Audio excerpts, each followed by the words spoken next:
డోర్‌వేకి స్వాగతం. A manual to self. ఈ 7 race ఏమిటా 7 రేసు? 3 వైటల్ ప్రిన్సిపల్స్ ఏవైతే ఉన్నాయో divinity, cosmic consciousness, divine will. ఈ 3 ఏవైతే తపహాలో వ్యక్తమయ్యాయో వాటి నుండి వచ్చే రేస్. డివినిటీ నుండొచ్చే constructive ray and destructive ray. Cosmic consciousness నుండొచ్చే wisdom ray, ignorance ray. Divine will నుండి వచ్చే possible ray, impossible ray. And సత్యం నుండి ఇనిక్యూ ఫీల్డ్ ఫోర్స్ నుండొచ్చే డైరెక్ట్ రే, న్యూట్రల్ రే. వీటి గురించి ఇవి మహాగుండా క్రాస్ చేసి ఎగ్జిస్టెన్స్‌లో ప్రవేశించంగానే అవి కూడా ఫ్రాక్చర్‌కి గురవుతాయి. వాటి ఇంటెన్సిటీ తగ్గుతుంది. మార్పు చెందుతుంది. అవి కూడా ఎనర్జీ పరంగా రిసీడ్ అవుతాయి. ఇప్పుడు ఏ విధంగా రిఫ్లెక్ట్ అవుతాయి అనేది చూద్దాం. సో, దీంట్లో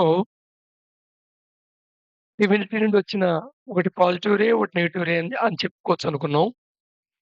అంటే ఇక్కడ పాజిటివ్ అంటే మంచిది, నెగెటివ్ అంటే చెడ్డది అన్నట్టుగా అర్థం తీసుకోవద్దు. కన్‌స్ట్రక్టివ్‌ని పాజిటివ్ యాస్పెక్ట్‌లో తీసుకున్నాం. డిస్ట్రక్షన్ నెగెటివ్ యాస్పెక్ట్‌లో తీసుకున్నాం. అలాగే 3 పాజిటివ్ రేస్ ఉంటాయి. 3 నెగెటివ్ రేస్ ఉంటాయి. ఒకటి డివినిటీ నుండి, ఒకటి కాస్మిక్ కాన్షియస్‌నెస్ నుండి, ఒకటి డివైన్ విల్ నుండి. అలాగే నెగెటివ్ రేస్ కూడా డివినిటీ నుండి, కాస్మిక్ కాన్షియస్ నుండి అండ్ డివినిటీ డివైన్ విల్ నుండి. ఇది కాకుండా న్యూట్రల్ రే. దీన్ని లైఫ్ జాకెట్ అని చెప్పుకోవచ్చు. ఎందుకంటే ఎప్పుడైతే ఎగ్జిస్టెన్స్ కంప్లీట్‌గా డిజార్డర్ అయిపోయి ఇంకా ఇర్రికవరబుల్ పొజిషన్ వచ్చే ఛాన్స్ వచ్చిందో, ఆ డైరెక్షన్‌కొచ్చిందో న్యూట్రల్ రే యాక్టివేట్ అవుతుంది. ఈ న్యూట్రల్ రే మళ్ళా దాన్ని బ్యాలెన్సింగ్ పొజిషన్‌లోకి తీసుకొస్తుంది. అందుకని దీన్ని రీకన్సిలింగ్ రే అనొచ్చు. లేదా బ్యాలెన్సింగ్ రే అనొచ్చు. లేదా built in return to creation ray అని కూడా అనొచ్చు. అయితే ఈ రేని ద్వారానే క్రియేషన్‌ని ఎక్స్‌పీరియన్స్ చేసే ఛాన్స్ ఉంటుంది. అందుకని built in return to creation అనే ప్రాపర్టీ కూడా దీనికుంది అని చెప్తున్నాం అన్నమాట. పాజిటివ్ రేస్ తీసుకున్నాం. సో, పాజిటివ్ రేస్‌లో పాజిటివ్ రే ఆఫ్ డివినిటీ ఏదైతే ఉందో అది ఈ ఎగ్జిస్టెన్స్‌లో లైఫ్ అండ్ అవేర్‌నెస్‌గా కనపడుతూ ఉంటుంది. మనం లైఫ్ ఎనర్జీ అంటాం గదా! అండ్ అవేర్‌నెస్ అంటాం గదా! ఈ 2 పాజిటివ్ రే ఆఫ్ డివినిటీ యొక్క ఫ్రాక్చర్డ్ రూపాలు. సో, ఎగ్జిస్టెన్స్‌లో మీకెక్కడ లైఫ్ కనబడినా, ఎక్కడ అవేర్‌నెస్ కనబడినా, ఇది పాజిటివ్ రే ఆఫ్ డివినిటీ యొక్క రిఫ్లెక్టెడ్ థింగ్ అని గుర్తుపట్టాలి. అయితే next positive ray of cosmic consciousness. ఇది ఎసెన్స్ ఆఫ్ కాన్షియస్‌నెస్ కింద రిఫ్లెక్ట్ అయి ఉంటుంది. నిజానికి కాన్షియస్‌నెస్ అనేది ఓన్లీ క్రియేషన్‌లో వాడవలసిన టర్ము. బట్ కామన్ కింద ఎగ్జిస్టెన్స్‌లో కూడా వాడేస్తూ ఉంటారు. వాడేప్పుడు అవేర్‌నెస్‌కి సబ్‌స్టిట్యూట్‌గా సమానార్థంగా వాడేస్తూ ఉంటారు. But both are entirely different. So, essence of consciousness ఎక్స్‌ప్రెస్‌వన్నీ ఏవో కొత్త కొత్త పదాల కింద అనిపిస్తూ ఉంటాయి. అయితే ఎసెన్స్ ఆఫ్ కాన్షియస్‌నెస్ గురించి అంతకుముందు ఒక వీడియోలో మనకు వచ్చింది. అవేర్‌నెస్ ఎనర్జీ ఏదైతే ఉందో, అది ప్రాణశక్తితో కలిసి ఓజస్ ఫార్మ్ అవుతుంది. దీనికి ఫర్దర్ మళ్ళా అవేర్‌నెస్ యాడ్ అయితే అది ఎసెన్స్ ఆఫ్ కాన్షియస్‌నెస్ కింద అవుతుంది అని ఒక వీడియోలో వచ్చింది. అలా కాకుండా ఏదైతే ప్రాణశక్తి నువ్వు లోపలికి తీసుకుంటావో, సో ప్రాణ కూడా సేమ్ శ్వాస లాగానే తీసుకుంటావు. శ్వాస నిమిషానికి 12-24 సార్లు గాలి పీల్చడం, వదలటం జరుగుతుంటే, ప్రాణ మటుకు 5 సార్లే మాక్సిమం గాలి పీల్చడం, వదలటం జరుగుతుంది. ఈ రెండిటి మధ్య ఒక హార్మోనిక్ ఇన్‌టేక్ అండ్ లిబరేషన్ జరగాలి అని చెప్పాను.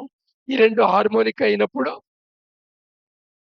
చిత్త సెటిల్ అవుతుంది. చిత్తవృత్తి నిరోధ అంటాడు కదా! పతంజలి యోగ సూత్రంలో చిత్తవృత్తి నిరోధ అయ్యేది, బ్యాలెన్స్ అయ్యేది ఆ స్టేట్‌లో.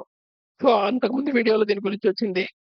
ఎసెన్స్ ఆఫ్ కాన్షియస్‌నెస్ కింద కొంత పాత్ర అవుతుంది అనొచ్చింది.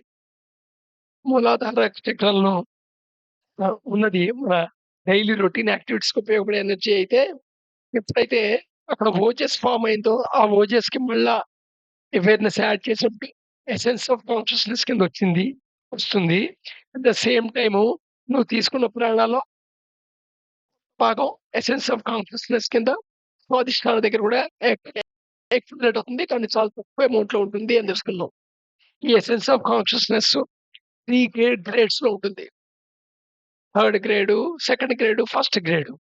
ఎసెన్స్ ఆఫ్ కాన్షియస్‌నెస్ గ్రేడ్స్ పెరిగిన కొద్దీయే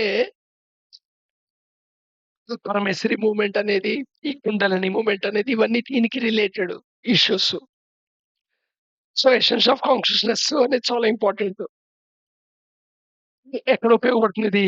నువ్వు హయ్యర్ యూనివర్సెస్ ఉన్నాయి గదా! యనహ, తపః లేదా శుభః లేదా భువ వీటిని క్లారిటీగా అర్థం చేసుకోవాలంటే ఎక్స్‌పీరియన్స్ అయి బయటికి రావడానికి ఇది అవసరం అవుతుంది. దాని అక్యుములేషన్ చేయటం అనేది చాలా ఇంపార్టెంట్ ఫంక్షన్ అన్నమాట. ఈ గేమ్ ఆడటం. నువ్వు త్వరగా జెనిత్‌ని చేరాలి అనుకుంటే, త్వరగా జనాకి షిఫ్ట్ అవ్వాలి అనుకుంటే. Next positive ray of divine willness. ఈ పాజిటివ్ రే ఆఫ్ డివైన్ విల్‌నెస్సే ఇక్కడ ఫ్రీ విల్ కింద కలుగుతూ ఉంటుంది. ఫ్రీ విల్ నీకు స్వేచ్ఛ ఉందని ఉంటదిగా. నువ్వు ఏ పనైనా చేయగలిగే స్వేచ్ఛ ఉందిగా నీకు. ఆ స్వేచ్ఛ ఏమిటయ్యా అంటే ఫ్రీ విల్. ఈ ఫ్రీ విల్ వల్ల నువ్వు ఎప్పుడు ఒకళ్ళ మేనేజ్‌మెంట్‌లో ఉండటం ఇష్టం ఉండదు. మేనేజ్ చేస్తున్నారు అని తెలిస్తే చాలు ఆటోమేటిక్‌గా దానికి సెక్షన్ డెవలప్ అవుతుంది. ఈ ఫ్రీ విల్ వల్ల. ఈ ఫ్రీ విల్ గూడా 3 గ్రేడ్స్. లోయెస్ట్ గ్రేడ్‌ని మెటీరియల్ విల్ అంటారు. అంటే ఈ మెటీరియల్‌తో నువ్వు ఏం కావాలో అది చేయటం అనేది. Next intellectual will. నీ మనసుతో థాట్ లెవెల్‌లో ఏం కావాలో చేయటం బుద్ధిలో. Spiritual will. ఇది కంప్లీట్ ఈ ఎగ్జిస్టెన్స్ నా హోమ్ కాదు. నేను క్రియేషను నా హోము. ఇక్కడికి నేను త్వరగా షిఫ్ట్ అవ్వాలి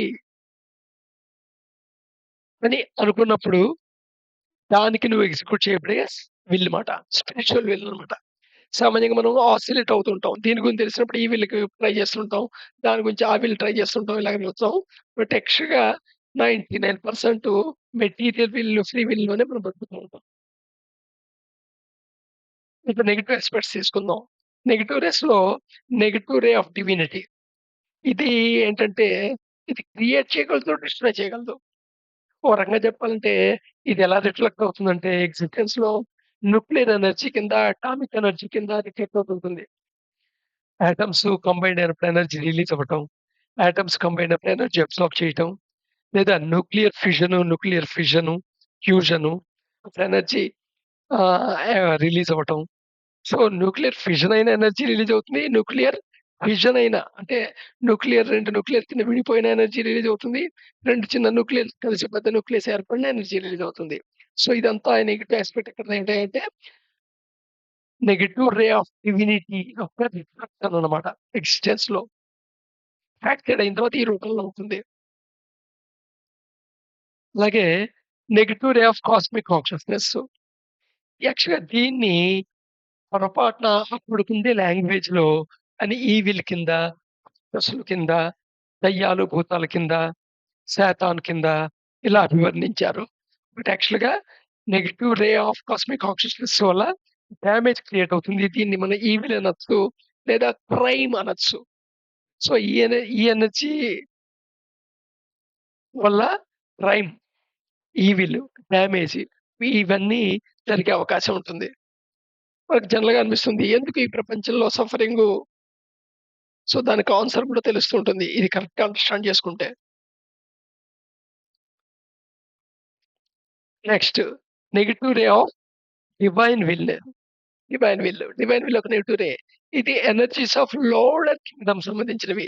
ఇప్పుడు ఇన్సెక్ట్స్, ఇన్వర్టిబ్రేట్స్ ఈ వెన్నెముక లేని జీవులుంటాయి గదా! ఇవి లోవర్ యానిమల్స్ ఏవున్నాయో, ఈ లోవర్ యానిమల్స్ అన్నిటిని ఈవెన్ బాక్టీరియా, వైరస్ వీటికి కూడా ఇవన్నీ ఏ ఎనర్జీతో బతుకుతూ ఉంటాయంటే, ఈ ఎనర్జీస్ ఆఫ్ లోవర్ కింగ్డమ్ యానిమలిస్టిక్‌లో ఉంటాయి. అందుకని వీటిలో ఓ రకంగా పారాసైటిక్ నేచర్ ఉంటుంటుంది. సో, ఇవి డిసీజ్ కాజింగ్ ఏజెంట్స్ కింద గూడా ఉండే అవకాశం ఉంటుంది. దాని యొక్క ఈ లెవెల్ బట్టి, దాని యొక్క గ్రేడ్ బట్టి. So, energies of lower Kingdom ఉందే, అవి యుటిలైజ్ చేసుకుంటూ బతికేవే. సో, ఇది రేసు మహాగుండా క్రాస్ అయిన తర్వాత ఎగ్జిస్టెన్స్‌లో ఏవైతే 3 వైటల్ ప్రిన్సిపల్స్ నుండొచ్చే రేసు అవి ఇక్కడ ఎలా పనిచేస్తాయో చెప్పామనమాట. ఇక్కడ ఎలాగా వాటి ఫంక్షనాలిటీ వర్కౌట్ అవుతుందనేది. రేపు మళ్ళా కంటిన్యూ